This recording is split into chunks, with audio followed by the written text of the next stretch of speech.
So my name is Moll, and I'm a PhD student at Saarland University. And so I'm the main author of the Region Vectorizer, RV. And so RV is an outer loop and whole function vectorizer for LLVM. And it's a research project for advanced vectorization techniques. It's also an open source implementation, so this actually exists. You can plug it into LLVM and you can have outer loop vectorization today. And you could have it had a year ago already. And it's also the source of LLVM's new divergence analysis, which is in the process of getting upstreamed. So there's a certain transfer from RV to LLVM. And so in that position, we've been looking at recent discussions in the LLVM community regarding vectorization of function calls, for example. So that was running under the term of VECLIB, for example, and the vector ABI. And also more recently, there's been, or actually for a longer term, there's been some development in the LLVM-SVE extension to support targets, vector targets with dynamic vector length natively in LLVM-IR. So there are two parts. First part is, how does RV vectorize function calls? So here's a little example. So on the left, you see a piece of code. It doesn't access a lot of memory. So what it does a lot is it runs a power function onto inputs. And so if you put a pragma SIMD up here, and you run that through LLVM, so Clang, you run through GCC and ICC, and then you try various options in RV, what you will see is that RV is, for this bit of code, RV is 38% faster than ICC, and still 30% faster than GCC. And so we're trying different width here, so width of 4 and a width of 8. And so this is on a Haswell AVX2 machine, so you can't go beyond double 4 on that architecture. So if we do the width of 8, what you do is either you do 2 calls to the power function that are split, or you kind of build a power function that has a larger width. So let's see what happens here. Why is this the case? So LLVM GCC actually would not vectorize that call to pow at all. So that's why it's a scalar. In the case of ICC, what you're getting is SVML calls, and you see these the splitting, where the width actually 8 that we feed in here, but we get 2 calls to the power AVX2 function. So in the case of RV, if we're on the double mode, what actually happens is that we automatically vectorize a scalar implementation of the power function. So it has now a double 8 signature here for its x argument.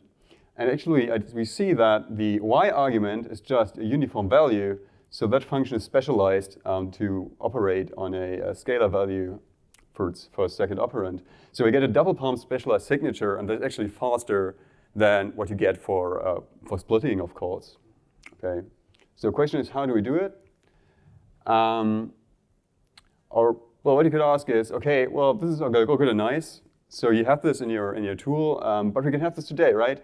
So we can just use APNP pragma omp declare SIMD, and we're going to add this here. We're going to say, well, there should be a version of this that has a width of 8. So we would get this double palm signature here for our power function.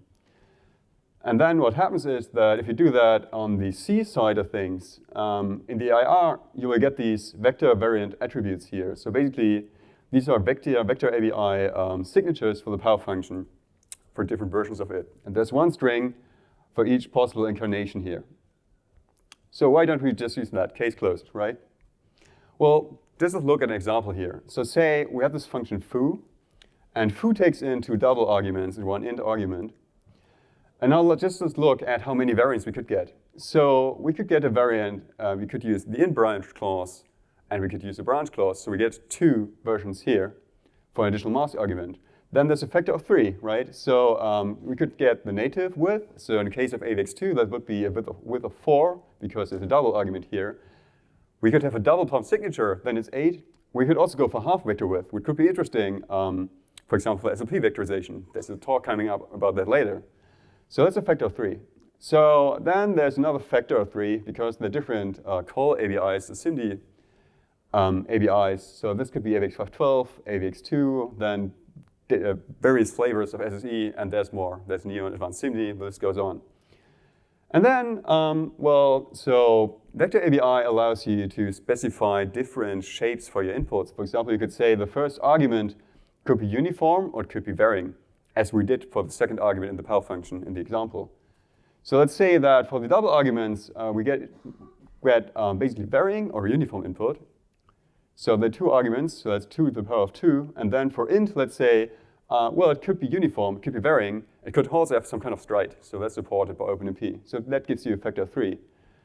So let's add that back up, and then to be fair, there will be some variants that have all uniform signature. That's just a scalar function, so let's remove those. So we end up with 630 strings in our attributes, each string referring to a vector ABI function. And so these are all in the attributes. And then if you want to have code that targets a specific ABI, not just for the call signature, just for the call side, but all the code, also the code itself, well, you get to multiply, right? So maybe you want to have a version that works for Skylake X, maybe you want a version that works for KNL, and you don't want to use ifunc. So as you can see, this way of just enumerating signatures doesn't really scale, it doesn't really work. So greedy enumeration-based approaches for these lists don't work. So what's our suggestion here? So how do we deal with that problem? So let's first go back and look at the requirements. So what do we actually want from this approach? Okay, so what this approach should do is I put in a scalar function and it should tell me you should use this vector function in this context. So that's a basic requirement we have. Then, so what is the cost of using a specific vector function, right? So you want to argue about making certain decisions how to vectorize a loop or a function.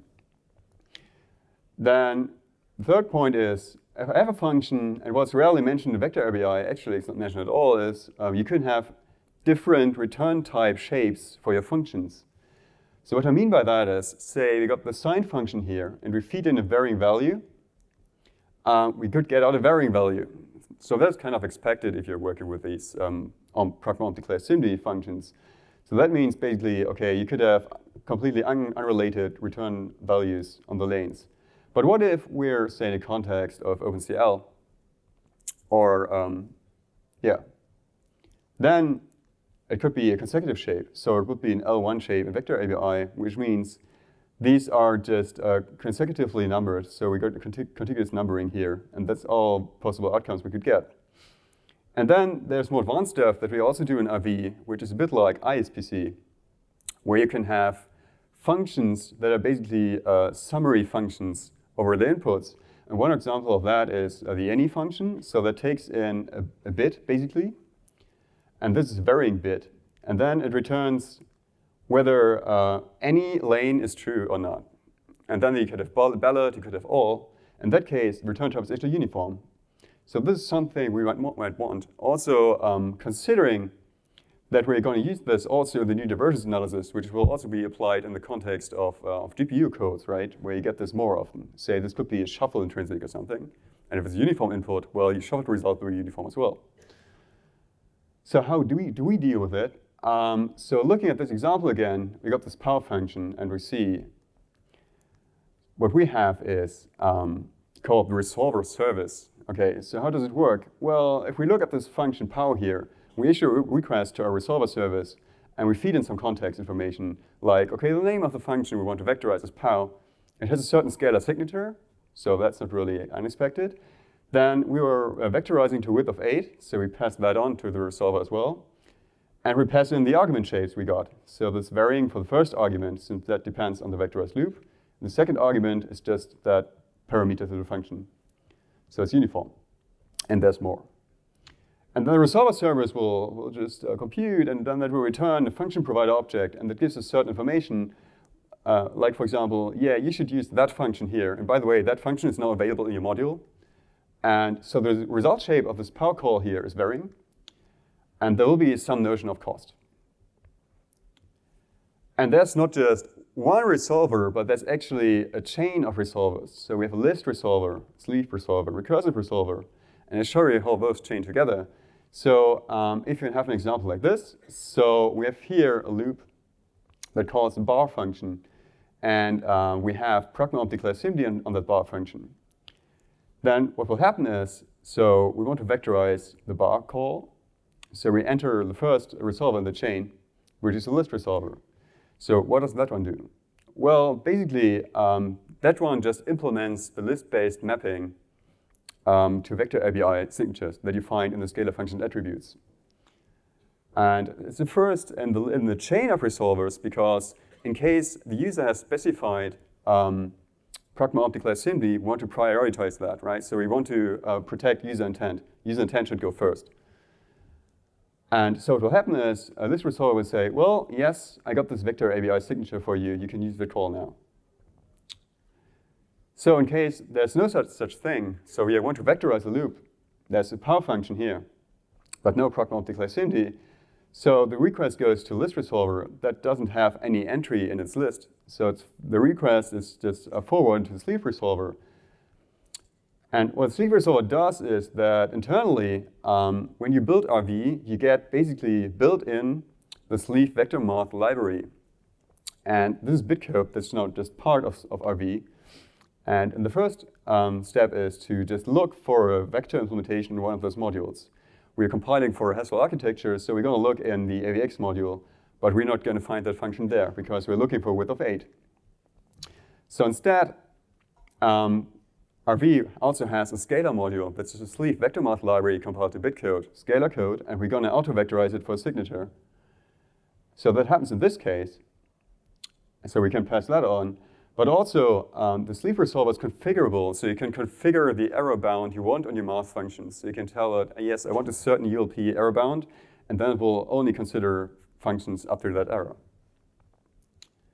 So putting it all together, so the request goes to list resolver, is passed on to the sleeve resolver, and that one gives you finally the vectorized power function. And there's also a more experimental feature, which is a recursive resolver, and that basically gives you inter-procecural vectorization in your module. So you have all definitions available, you don't put any pragmas on your function, and you just go and vectorize. And so in this case, bar is not a math function, there's no pragma declare SIMD, so the request is basically passed on down to the recursive resolver. And so that just recursively vectorizes the function bar, and it will give us precise return shape and a implementation that is specific to the call side. So there's one question, so when can we do that? When can we actually legally vectorize a function recursively? That's just not clear to me. So in any case, here in this case, recursive resolver will say, okay, I vectorized the function for you, you can use it now. So you might say, well, those are good and well, but we can just use libmvec, right? So if this call to pow, well, libmvec solves this already. So I go to sourceware, I just clone that glibc, and I just grab for a matching vector ABI pattern in the ABI list. So it comes up with the signature here. So I'm going to use that. Perfect. Case closed, right? So now to basically get support for this using list resolver, I just put on this pragma declare SIMD, and then the vectorizer will go and just vectorize that call. But there's a problem here that you see if you're calling pow in the context of a branch, of a varying branch, so you now have a predicated call side, because pow runs in a predicated context, but that signature here actually is unpredicated, so that n means I cannot call this, but libmvec does not give me predicated variants. And also I wouldn't want to use them because, well, we know this is safe, so we can just feed in junk on the empty lanes in this specific case, in this context, for pow. So this is something you have to keep in mind. So how does RV deal with that? So we feed in this code here, and the predicated call to pow. And now we have our chain of resolver services, which is why I got the star up here. So call resolve, we say, yes, I want to have a vectorized pow function. With this for, I got these shapes. And then this is actually a predicated context, so you will need some kind of mask here. And so what you get back is a function provider that gives you the vector ABI entry. And this is actually unpredicated without its varying. But how do we know it's safe? Well, we also return a call predicate mode that tells RV that, okay, this function here, it doesn't actually take in a predicate, but it is okay to call it for pretending the predicate was all true. So we can just feed in junk on the inactive lanes. So to conclude on Resolver API, so it's a modular framework to vectorize function calls. It gives precedence to OpenMP pragma optical SIMD to protect user intent. And it's an extensible infrastructure. You can just plug in your own resolver. So coming to part 2, there's not much time, so bear with me. So this is about LLVM-SVE. So you got scalable vector types, and they're targets that have a dynamic vector length, not a fixed vector length like you have for AVX and SSE. And a little example here, if this vector length is 2, and we add these 2 vectors here, we only get additions on the first 2 lanes, and all the remaining lanes are going to be undefined. They're not going to be computed. So our proposal to handling this is to say, okay, let's just use intrinsics, and we'll feed in the vector length as an additional argument next to the predicate.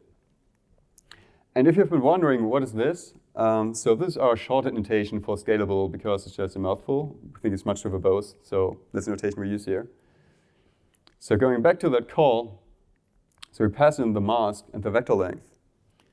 And we're actually proposing new attributes here. So if it's a mask, you might want to identify it as such and just want to have the attribute, yes, this is the mask of my function. And you also might want to have an attribute that says, yes, this is the dynamic VLAN for that function call. So that could be relevant, for example, for your calling convention. And so basically these 2 inputs here form a composite predicate for the function call. So a lane in that function will be active if the mask bit is set and also if L is less than the vector length, so which is, in this case, the VL parameter. But we propose one more attribute, which is the unmasked return. And there's already a returned attribute in LVMR, which basically says if this attribute is an argument, that argument will be returned from that function. And unmasked returned is basically a predicated version of that. And it requires that also the masked attribute is present. And it means that on all lanes that are inactive, you're going to see the lanes of A. So you can use a blend implicit in the function. So I'm going to show a little example here. So we call this function. So this is an add for scalable architectures. And so we got side 3 vectors, which is kind of non-standard, what we'll do for this example. Our vector length is 2. And we got this mask that is only set for the second lane. So the first lane will be 0.1, because A is 0.1 here, and it's an unmasked return attribute. So we know that the first lane will be the same as that one of A. Now for the second lane, the mask bit is set. Sorry, that's here. And also we're within the vector length, so we're going to see a proper result. And then for the last lane, we're going to see undef. And so we're working on RC to contribute this to the LLVM-SVE effort. So to conclude, so we've looked at the RV's Resolver API, and I'm presenting it here as basically a data point, as an approach of how you could handle vector function call vectorization. And also, we're proposing new attributes for LLVM-SVE and a way of handling dynamic vector length in LLVM-SVE. And so coming up, we're also working on LLVM-SVE backend for the NEC SX-Aurora Tsubasa, which is a vector CPU. And there's a lightning talk coming up today at 3 p.m. about that architecture. And there's also going to be a poster. I'm going to be there as well tomorrow at 3:30. That's it. Thanks.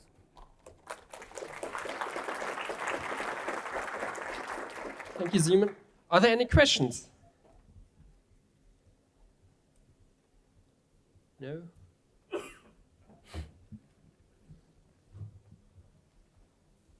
Hi, thank you for a good talk.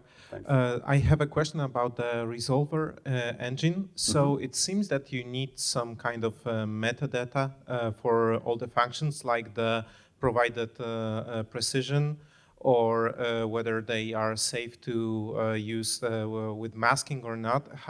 Where do you get those kind of information? So right now, that's basically implicitly encoded in the resolvers themselves. If you have a math function resolver, then you would know it's a math function, and depending on your floating point environment, it's safe to use unmasked variants and just feed in junk. But you're right, and if you wanted a generic solution, a general solution, you would need some kind of metadata or other ways to communicate it somehow. Yeah. Hi, thanks for the great talk. Thanks. So I have a question that, with all of the intrinsics. You generate your vector code, you have all of these intrinsics for masked operations. Mm-hmm. How do you then optimize that code? And what would it look like if LLVM-IR actually had native support for predication? Okay, so that's two questions. How would you optimize that? I mean, there's been a lot of work in the past for these architectures. So these FLIF architectures come in mind, so where predication was studied extensively. That's a way of optimizing it. So the advantage of having these intrinsics is that you can actually have IR-level optimizations that optimize the vector length and predication before you hit the back end. So the other question was about native predication. So I think that's a good idea if you have sorted the design. Okay, I don't think we're at that point right now, so it makes sense to just use intrinsics.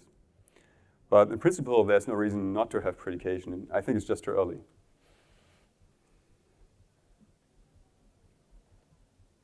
So I just have a question on your code example, maybe the second to last slide. The output of fadd. Yeah. In the first element, if mask is 0, I thought you can return anything. Or why does it have to be 0.1? That's a good point. So the mask is 0. So if we wouldn't know anything about this function besides from the mask, we would assume it could be undef or anything.